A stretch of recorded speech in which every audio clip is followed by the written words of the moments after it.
Hey, this is Ted, and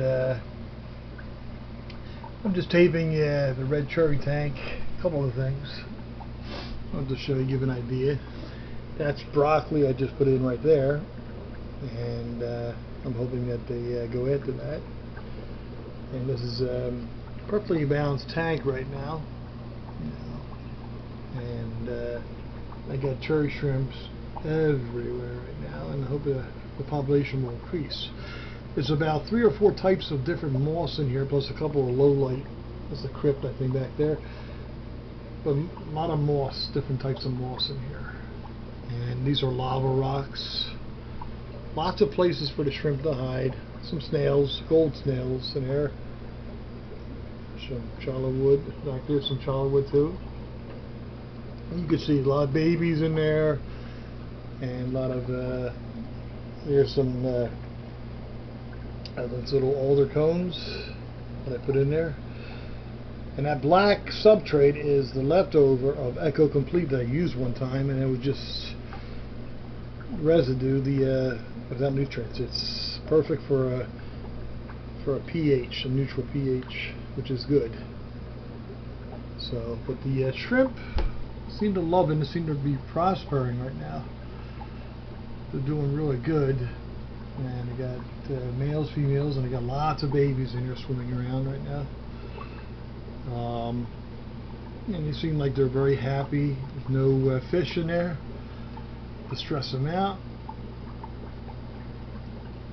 and just cherry shrimp, nothing else, no other shrimp in there. So that's my red cherry shrimp tank, and you can see the caves. The caves are so important right there.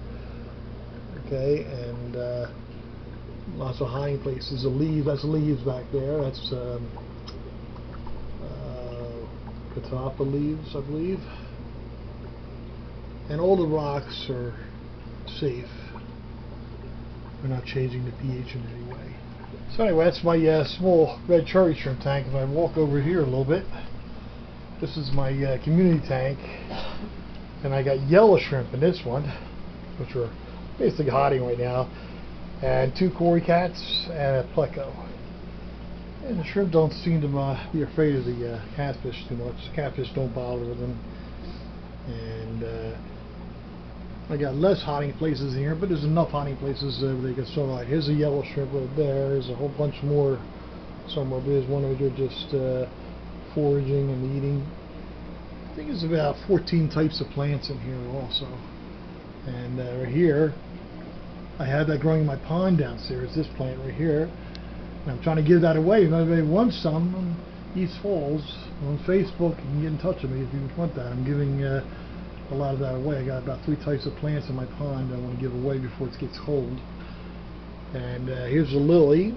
That came back really good. Dwarf lily. And some more moss there. And this had babies right here. Okay, and that is a nice plant to have. It's one of the babies right here. It's growing well. There's another one somewhere else. There's my she's old. She is old, but she's still having eggs. And there's a gray male here somewhere. And the texture, I mean, the substrate is sand mixed with small river rocks and pebbles and stuff. It seems like it's working pretty good. Plants like it. It's a good. It seems like everything's balanced out pretty well right now. I still got some duckweed on there. I got 2 filters. Bi-wheel. One has a bi-wheel, one doesn't, but it seems like it's pretty good. I got 2 lights. Now, I'll tell you what. I have all kinds of different tools I've collected the last few years. Each one of these I use for different purposes. It's good to have that. The same thing over here. Nets, tools, and everything else. Some you can make, some you can buy at the dollar store. You know, different things that I use. Now here's my future Dream Blue Dream shrimp tank right here. Now it just got this right here, this filter.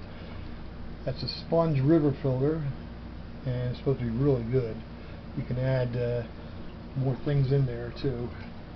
And I got the thing right here, if you can see it. I'll just go sideways so you can do that. Okay, and it's really good. It's not that expensive. It's only about $19. And I got beneficial bacteria friendly sand right here, which I'm going to use, and different other things. Also, here's my library. I got lots and lots of references right here. Lots of books of various tropical freshwater aquarium subjects, chemicals accumulated, and fertilizers, and all kinds of stuff. It's good to be ready. Good to have things like that. And I even have this right here. This is good for moss. You put the moss through there and it grows through and it holds it down to get it started. So this is my kind of a mini fish room. And these right here, this is my cabinet for shrimp supplies. I put my shrimp supplies in there, hardware and everything else. 2 file drawers, and different drawers right here of different things, assorted fish foods and everything else. You don't need a big gigantic fish room to have fun. This is only a little space in the living room I have right here, but I'm raising a lot of stuff here. And I'm even going to put a divider. I'm thinking about putting a divider in here, cutting that in half where I can raise more yellow, and then on the other side would be blue. So I'm not sure. I have to think about that, see if that's going to work out or not. But I'm happy with the cherry shrimp tank. This was more of an experimental tank right here.